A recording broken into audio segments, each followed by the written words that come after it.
அறுப்பு காட்ட அக்கா பொண்ணு சிரிப்பா சிரிக்குது சின்ன கண்ணு.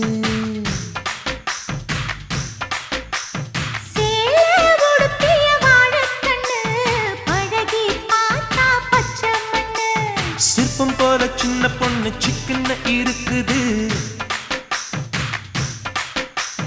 கர்ப்பமாக்கும் சக்தி உம்ம கண்ணில் இருக்குது. தித்திக்கும் தேவயானி அடி தினம் தோறும் தேவைதான் நீ. அறுப்பு காட்ட அக்கா பொண்ணு சிரிப்பா சிரிக்குது சின்ன கண்ணு.